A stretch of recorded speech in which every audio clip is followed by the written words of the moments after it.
Aula de História, terceiro ano. Sejam, boa tarde a todos e vamos lá. Olá, crianças, tudo bem? Vocês abrem o livro na página 44, onde vai ter as vilas e a interação entre colonizadores e indígenas. Onde vai ter esse texto, né? A maioria das vilas eram instaladas no litoral, próximas de fontes de água, como rios e nascentes.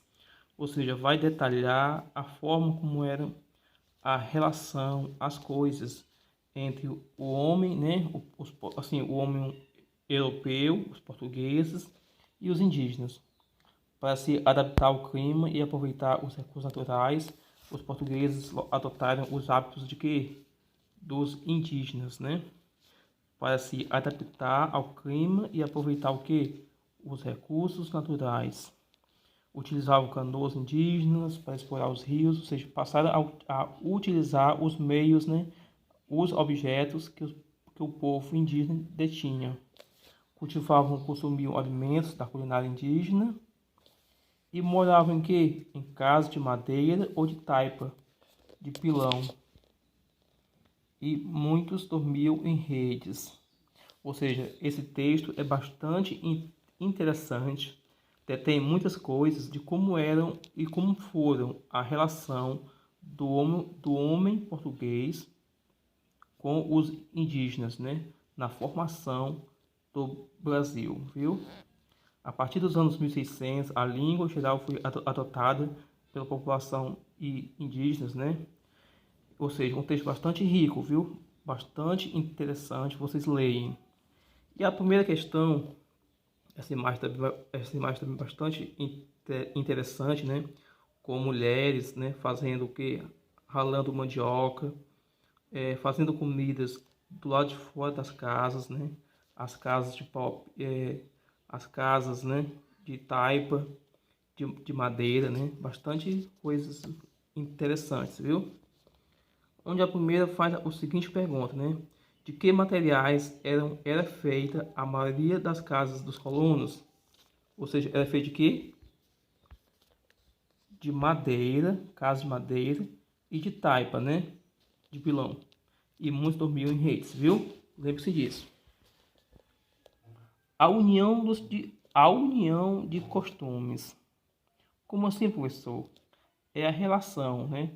A relação do homem português, europeu, com o povo indígena.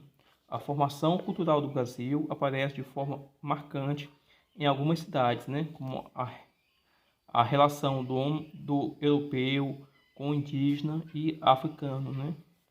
Em Salvador, por exemplo, as marcas do passado escravista estão preservadas nas igrejas das irmandades, que eram associações de ajuda entre africanos escravizados que buscavam a alforria. E aqui temos, né, além de Salvador, a arquitetura de grande parte das cidades mais antigas do Brasil remete ao casario típico de Portugal, né? Como que o exemplo aqui, né? Ou seja, remete a isso a questão da cultura, da introdução de costumes de um povo para outro. Como assim? Muitos costumes indígenas, coisas que eram popularmente do indígena, o europeu, o português começou a fazer também, para melhor utilizar as coisas, né? E aproveitar. Como aqui, ó, os costumes indígenas estão presentes em muitas formas de viver do brasileiro. E isso acontece por uma razão bem simples. Os europeus encontraram os grupos indígenas totalmente adaptados às condições de quê, professor? Da terra e ao clima.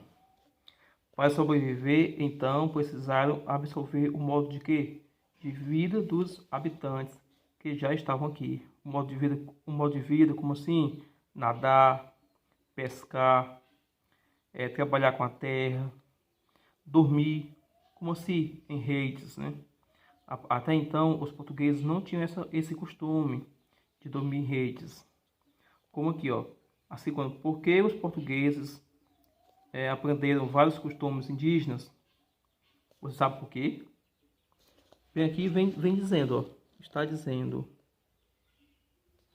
para se adaptar ao clima e aproveitar o quê? Os recursos naturais, né? Para se adaptar ao clima e aproveitar as coisas, né? Para levar para onde? Levar para a metrópole, nesse caso, Portugal. Ou seja, muito bem, muito bom, né? Essa história, esse texto. E a terceira pergunta: cite 2 costumes que os portugueses aprenderam após o contato com os indígenas. Dormir em rede, né? Ou seja, dormir em rede, viu? Vocês colocam dormir em rede e cultivar, ó, cultivar e consumir alimentos, viu?